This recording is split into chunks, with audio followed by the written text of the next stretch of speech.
The slammed door echoed the finality of her words, each syllable a fresh wave of burning acid. "You'll be back, begging, in a month," she'd spat, her eyes like chips of ice. I stood in the street, 16, with a backpack of clothes and the burning humiliation etched into my soul. They thought they'd broken me, leaving me for dead on the curb. But that day wasn't my end. It was the chilling dawn of a promise I made to myself. If you have a sister who would stand by you no matter what, subscribe now. My name is Claire, and until that moment, my life had been, well, normal, at least on the surface. We lived in a comfortable suburban house, 2 parents, 2 kids, the whole picture of the American dream plastered on the front. Dad worked long hours as an accountant, Mom managed the household, and my younger brother, Ethan, was the golden child, excelling at everything he touched. I, on the other hand, was different. I wasn't particularly gifted at sports, my grades were average, and I had a rebellious streak that often clashed with my mother's rigid expectations. She wanted me to be a perfect little doll, and I was more of a tangled mess of yarn. The tension between us had been simmering for years, a slow burn fueled by misunderstandings and unspoken resentments. It felt like every conversation was a minefield, each step carefully measured to avoid setting off an explosion. But I tried. God, I tried to be the daughter she wanted.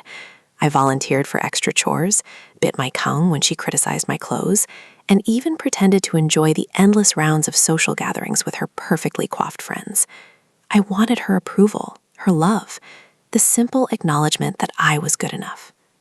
The real trouble started when I met Liam. He was older, a senior when I was a sophomore, with a dark, brooding charisma that pulled me in like a riptide. My mother hated him. She saw him as a bad influence, a reckless rebel who would drag me down with him. She forbade me from seeing him, threatened to ground me for life, even tried to bribe me with a new car if I would just end things. But the more she pushed, the more I clung to Liam. He was the only person who seemed to see me, the real me, beneath the layers of expectation and obligation. He listened to my dreams, my fears, my frustrations, and he didn't judge. He just understood. In his eyes, I wasn't a disappointment, a failure, or a problem. I was just Claire. We spent hours talking, laughing, exploring the hidden corners of our small town. He showed me a world outside of my mother's carefully constructed reality, a world where I could be myself, flaws and all. I fell hard, completely, irrecoverably in love. And that's when everything went to hell. One night, after a particularly heated argument with my mother about Liam, I snuck out to meet him. We drove to a secluded spot overlooking the town, parked the car, and talked for hours, our words lost in the whisper of the wind. That was the night I lost my innocence. I thought it was love, a sacred bond between 2 souls, but I was wrong, so wrong. The next morning, my mother was waiting for me when I got home, her face a mask of fury. She didn't yell, didn't scream. She just looked at me with a cold, detached contempt that chilled me to the bone. "Get out," she said, her voice barely a whisper. "Get out and don't ever come back." I was stunned, speechless. "Mom, what are you talking about?" I stammered, tears welling up in my eyes. "I don't want you in my house anymore," she replied, her voice unwavering. "You're a disgrace. You've ruined everything." She accused me of things that weren't true, twisted my words, and painted me as some kind of monster. My father stood silently by, his eyes downcast, unwilling to meet my gaze. Ethan smirked from the doorway, the flicker of satisfaction in his eyes. He had always been jealous of my connection with my parents, and now he was finally getting what he wanted. Me gone. I pleaded, I begged, I cried, but it was no use. Her decision was final. She packed a bag with a few of my clothes, shoved it into my hands, and pushed me out the door. As the door slammed shut behind me, I heard her final words, the words that would haunt me for years to come. "You'll be back, begging, in a month." The person I trusted most in that house, the one I thought would always be in my corner, my own father, was one of them. He stood there silently, watching his wife banish his daughter to the streets. He didn't say a word of protest, didn't offer a hug, didn't even look me in the eye. He just let it happen. That's when I knew, with a sickening certainty, that I was truly alone. The cold night air hit me like a slap, a stark contrast to the warmth of the house I had just been banished from. I stood there for what felt like an eternity, the backpack heavy on my shoulders, the weight of my new reality crushing my chest. Where was I supposed to go? What was I supposed to do? I had no money, no friends I could burden with my sudden homelessness, and nowhere to turn. My phone buzzed in my pocket. A text from Liam. "Hey, you okay? Your mom called, said you guys had a fight." I hesitated, my fingers hovering over the screen. Should I tell him? Could I trust him? He was the reason I was in this mess in the first place. But the thought of facing this alone was unbearable. I typed a quick reply. "Can we meet?" We met at our usual spot, the overlook where my life had taken an irreversible turn. The town lights twinkled below, mocking my despair. I told him everything: the fight, the ultimatum, the eviction. As I spoke, the anger I had suppressed began to surface, a bubbling rage directed at my mother, my father, my brother, and even myself. Liam listened patiently, his expression unreadable. When I finally finished, he pulled me into a hug, a gesture that offered little comfort. "You can stay with me," he said, his voice low. "My parents won't mind." A wave of relief washed over me, quickly followed by a surge of apprehension. Moving in with Liam, it felt like a step too far, a deepening of the dependence that had gotten me into this situation. But I had no other options. His parents were surprisingly understanding, or at least outwardly so. They gave me a spare room, offered me food, and tried to make me feel welcome. But I could sense the underlying tension, the unspoken disapproval that hung in the air like a heavy cloud. They saw me as the girl who had corrupted their son, the one who had led him astray. And maybe they were right. I tried to make myself useful, cleaning, cooking, doing laundry, anything to alleviate the burden I was placing on them. But it wasn't enough. The whispers, the sideways glances, the strained smiles, they were constant reminders that I didn't belong. Liam tried to shield me from it, but he couldn't always be there. He had school, work, friends, a life that I had disrupted with my sudden arrival.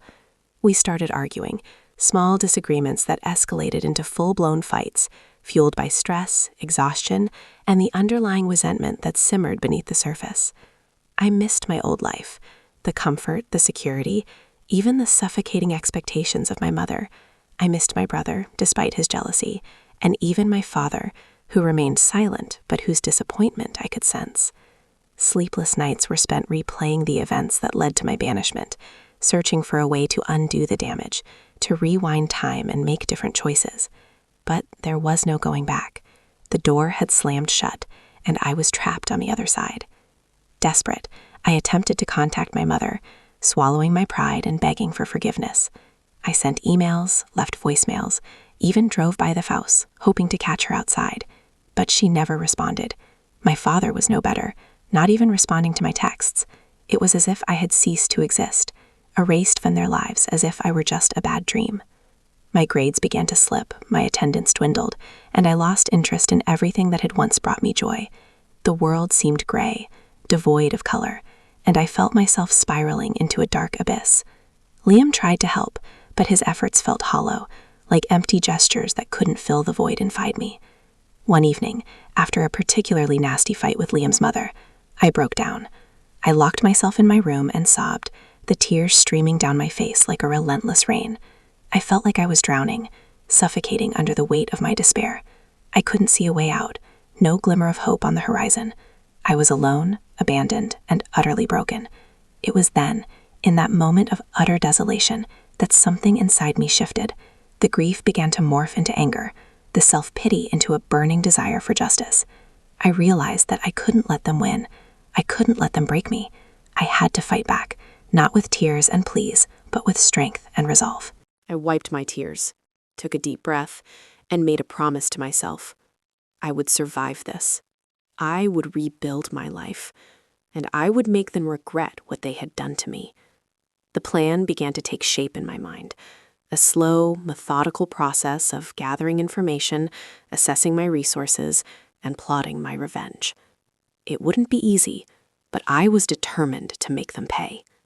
They thought they had broken me, leaving me for dead on the curb. But they were wrong. They had only ignited a fire within me, a fire that would consume them all. The weight of their rejection was a physical thing, pressing down on me, stealing my breath. Liam's house, which had initially felt like a sanctuary, now felt like a gilded cage. Every meal was a performance, every conversation a tightrope walk. I could see the pity in Liam's eyes, the subtle weariness that mirrored my own. He was trying, I knew he was, but the strain was taking its toll. Our stolen moments of happiness were becoming fewer and farther between, overshadowed by the constant pressure of our impossible situation.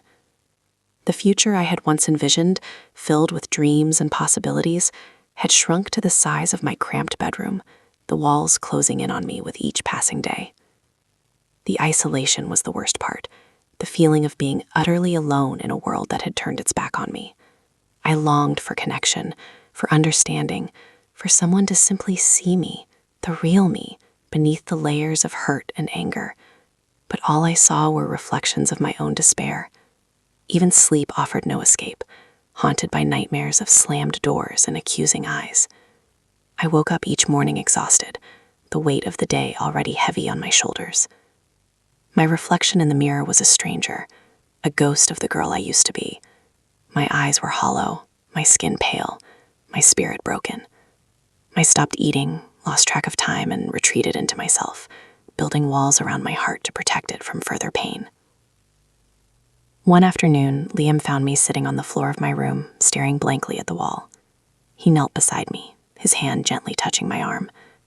"Claire," he said softly, "you need to get help. You can't keep doing this to yourself." His words, though spoken with kindness, felt like an accusation. I recoiled, pulling away from his touch.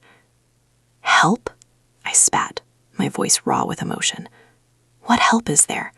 They don't want me. No one does." He tried to reason with me, to convince me that things would get better, that there was still hope. But I couldn't hear him. I was trapped in my own head, consumed by the darkness that had taken root inside me. He left the room, his shoulders slumped, defeated. I heard him talking to his parents in hushed tones, their words laced with concern and frustration. I knew I was a burden, a problem they couldn't solve. Later that evening, after another strained dinner, Liam came to my room. He sat on the edge of my bed, his eyes filled with a mixture of sadness and resolve. "I can't do this anymore, Claire," he said, his voice trembling. "I can't watch you destroy yourself." He told me that he loved me, that he wanted to help, but that he couldn't carry me anymore. He said that I needed to find my own way, to take responsibility for my own life. His words were like a knife twisting in my heart. I knew he was right, but I didn't want to hear it. I wanted him to fix me, to save me from myself. But he couldn't. No one could. I was alone, truly alone. That night, after Liam went to sleep, I slipped out of the house. I walked for hours, aimlessly wandering through the deserted streets, the cool night air stinging my face. I felt numb, detached from reality, as if I were watching my life unfold from a distance. I found myself standing on the edge of the bridge, the dark water swirling below. The wind howled around me, urging me closer to the edge. I closed my eyes, and for a moment, I considered it. Ending the pain, escaping the darkness, finding peace in the oblivion. The thought was tempting, a siren song luring me towards the depths. But then, a flicker of defiance ignited within me. A memory surfaced, a moment from my childhood when my father had taught me how to ride a bike. I had fallen countless times, scraping my knees and bruising my ego. But each time he had helped me up, encouraging me to try again. "You're stronger than you think, Claire," he had said, his eyes filled with pride. "Don't give up." Those words echoed in my mind, a lifeline in the darkness. I opened my eyes, and the temptation receded, replaced by a surge of anger. I was not going to let them win. I was not going to let them break me. I was not going to let them drive me to the edge. I stepped back from the bridge, my heart pounding in my chest. The cold night air no longer felt threatening, but invigorating. I took a deep breath, filling my lungs with resolve. I turned and walked away, my steps firm, my purpose clear. I would not succumb to despair. I would not be a victim. I would become something else, something stronger, something they would never see coming. The plan began to solidify in my mind, an intricate web of deceit and manipulation. I would use their arrogance, their prejudice, their weaknesses against them. I would bide my time, gather my resources, and wait for the perfect moment to strike. The first step was to disappear, to become invisible, to fade into the background until they forgot about me. I found a job as a waitress at a small diner on the outskirts of town, a place where no one knew my name or my past. I worked long hours, saving every penny I earned. I rented a small, dingy apartment, a far cry from the comfortable suburban house I had once called home. I cut off all contact with Liam, knowing that he would only try to stop me. I focused all my energy on my plan, meticulously plotting each step, anticipating every obstacle. I spent hours researching, gathering information, learning their secrets. I discovered hidden accounts, illicit affairs, and shady business dealings. The more I learned, the more determined I became. Their perfect facade was a house of cards, and I was going to be the one to blow it all down. I started documenting everything, every conversation, every transaction, every lie. I kept a detailed journal, recording my thoughts, my observations, my plans. I knew that I had to be careful, that one wrong move could expose me and ruin everything. But the risk was worth it. The thought of their downfall fueled me, kept me going through the long nights and the endless days. I was no longer the scared, broken girl they had cast aside. I was a force to be reckoned with, a shadow lurking in the darkness, waiting for the opportune moment to strike. They thought they had ended me. They were wrong. I was just getting started. I became a ghost in their world, a whisper in the wind. While they went on with their lives, attending galas, vacationing in fancy resorts, and posting curated images of happiness online, I was meticulously building my case. I tracked their every move, learning their routines, their habits, their weaknesses. I became an expert in surveillance, investing in hidden cameras, long-range microphones, and GPS trackers. I even took a few online courses in digital forensics, learning how to recover deleted data and trace anonymous IP addresses. My apartment transformed into a war room, plastered with photos, documents, and timelines, each piece of information a weapon in my arsenal. I knew I was playing a dangerous game, that one wrong step could land me in serious trouble. But the thought of their smug faces, their unrepentant cruelty, fueled my determination. I was careful, methodical, and patient, willing to wait as long as it took to exact my revenge. I even started going to the same church as my mother, a place she considered her sanctuary. I sat in the back, cloaked in shadows, observing her pious facade, listening to her hollow prayers. It was sickening to see how easily she could compartmentalize her life, how she could preach about forgiveness and compassion while simultaneously abandoning her own daughter.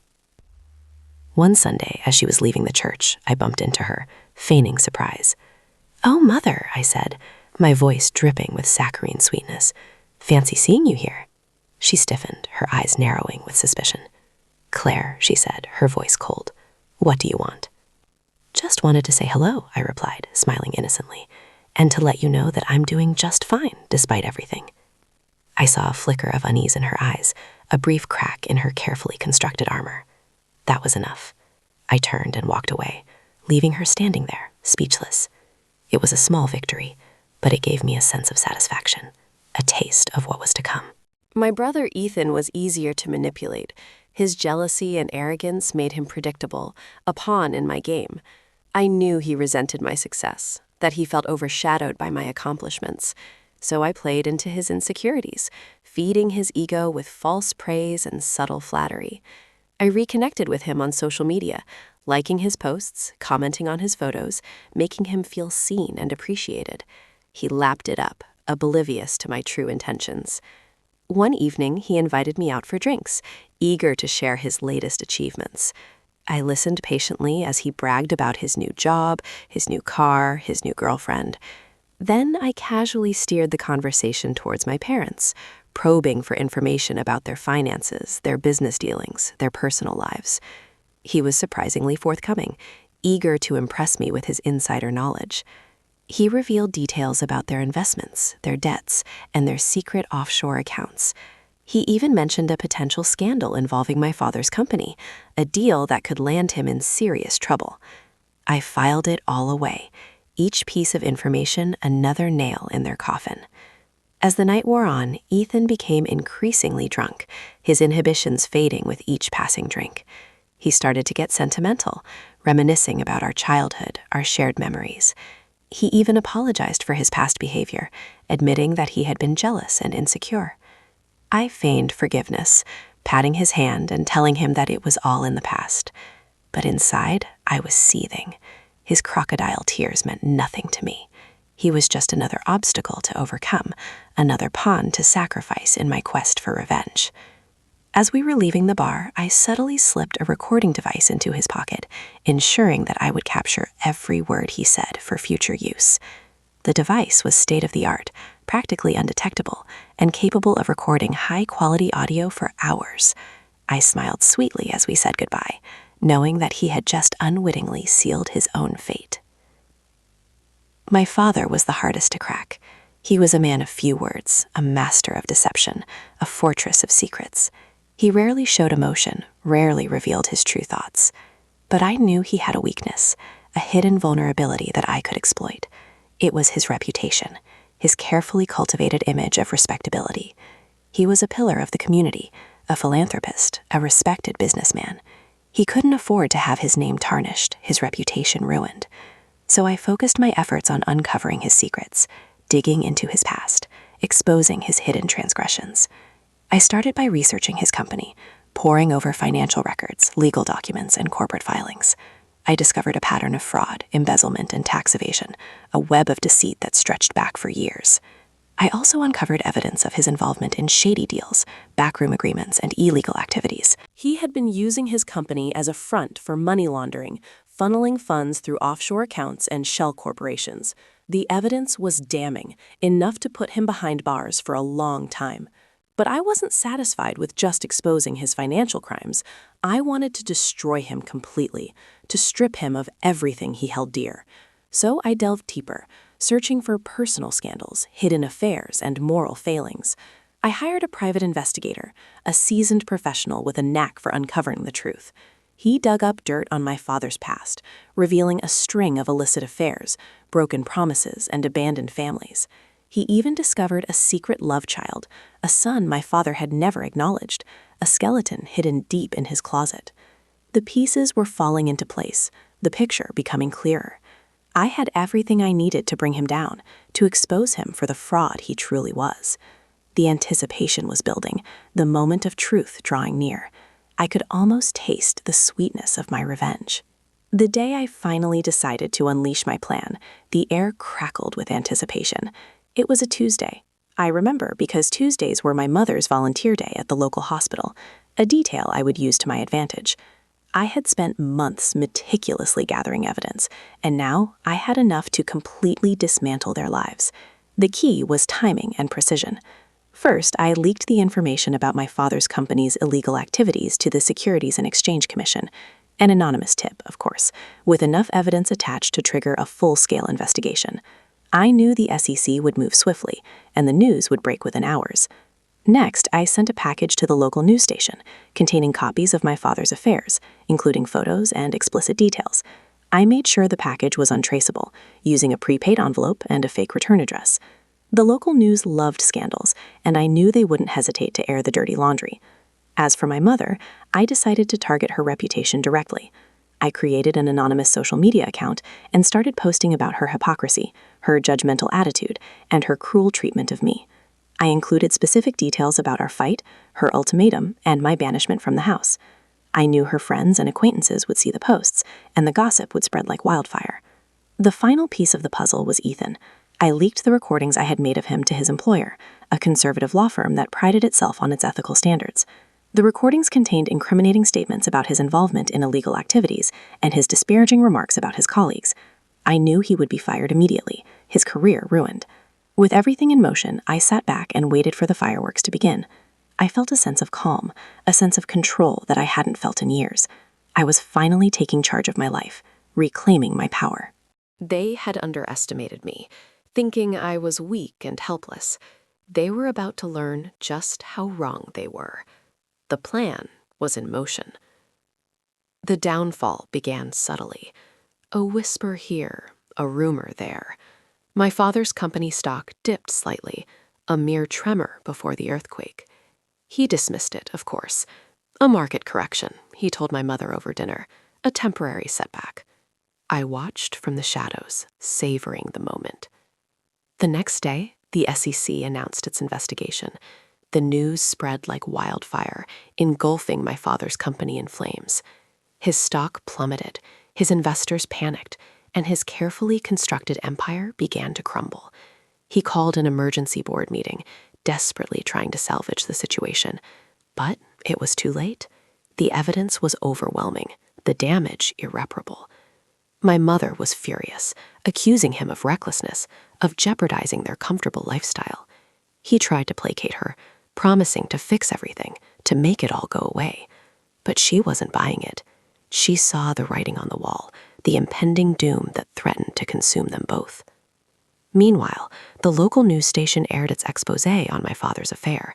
The story was plastered all over the front page, accompanied by scandalous photos and lurid details.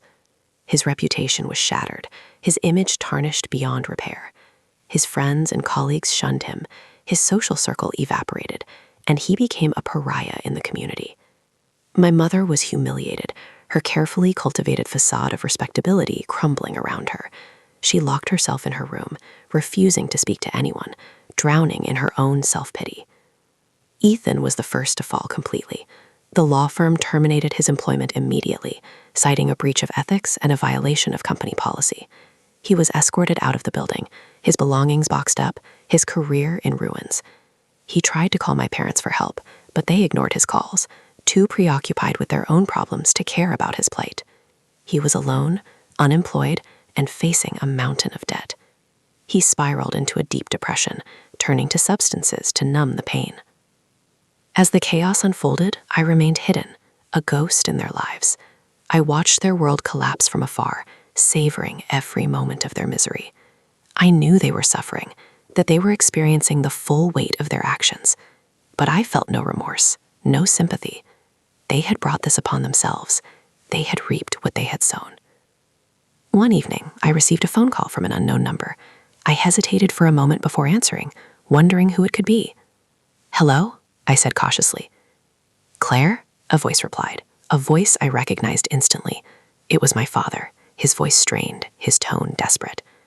"I know it was you," he said, his voice trembling with rage. "You're the one who did this to us." I remained silent, refusing to confirm or deny his accusations. "Why?" he pleaded, his voice cracking with emotion. Why would you do this to your own family? Family? I retorted, my voice dripping with sarcasm. You abandoned me. You cast me aside. You treated me like I was nothing. You forfeited your right to call yourself my family a long time ago. I made mistakes, he admitted, his voice softening slightly. But I didn't mean to hurt you. I was just trying to protect you. Protect me? I scoffed. By ruining my life? By driving me to the brink? That's your idea of protection? Please, Claire, he begged, his voice breaking. I'm begging you. Stop this. You're destroying us all. It's too late for apologies, I said coldly. The damage is done. You made your choices, and now you have to live with the consequences. I hung up the phone, severing the last thread of connection between us. I felt a surge of satisfaction, a sense of closure that I had longed for so long. But I also felt a pang of sadness, a recognition that this was the end of an era, the final chapter in our complicated history. The next day, I received a text message from my mother. It was a single word. Please. I stared at the message for a long time, my heart pounding in my chest. I knew what she was asking, what she was pleading for. She wanted me to stop, to forgive them, to give them a second chance. But I couldn't. I had come too far, sacrificed too much. I couldn't turn back now. I deleted the message, ignoring her plea. I knew it was cruel, but it was necessary. I had to stay strong. I had to remain focused on my goal. That evening, I received a call from Liam. I hadn't spoken to him in months, not since I had cut off all contact. I hesitated before answering, wondering what he wanted. "Claire," he said, his voice filled with concern. "I heard what happened. Are you okay?" "I'm fine," I replied curtly. "I don't need your concern." "I'm worried about you," he said softly. "This isn't you, Claire. This isn't the person I know and love." "You don't know me," I snapped. "You never did." "Please, Claire," he begged. "Let me help you. Let me be there for you." "I don't need your help," I said coldly. "I'm perfectly capable of taking care of myself." "I know you're hurting," he said gently, "but this isn't the way to heal. This isn't the way to find peace." "I don't want peace," I retorted. "I want revenge." I hung up the phone, severing the connection once again. I felt a wave of guilt wash over me, a recognition that I was hurting the people who cared about me the most. But I pushed it aside, telling myself that it was worth it, that it was necessary. As the days turned into weeks, the fallout from my plan continued to unfold. My father's company was in shambles, facing bankruptcy and criminal charges. My mother was ostracized from her social circle, living in shame and isolation. Ethan was jobless, penniless, and addicted to substances. Their lives were in ruins, their world destroyed. But I wasn't satisfied. I wanted more.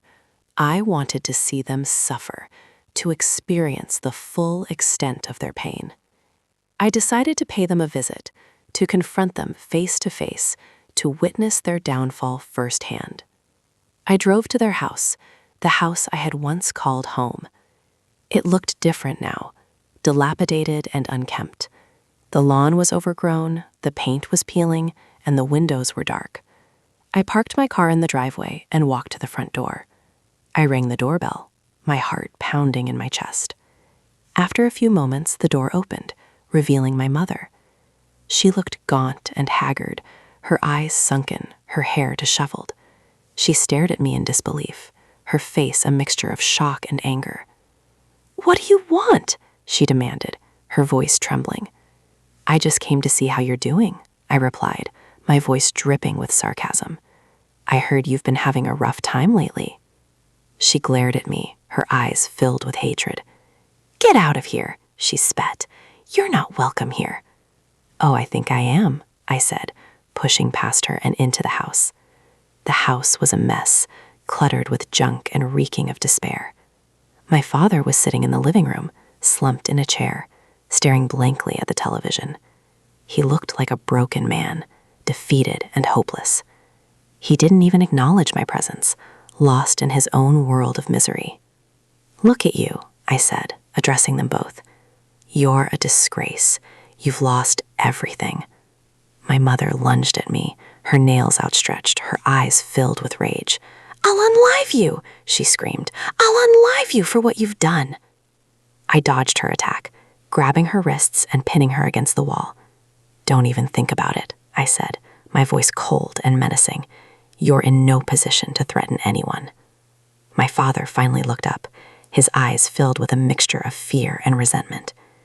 "Get out of my house," he said weakly. "You're not welcome here." "This isn't your house anymore," I retorted. "The bank owns it now. You're going to be evicted soon." I released my mother, stepping back and surveying the scene. "I just wanted you to see me," I said, my voice filled with satisfaction.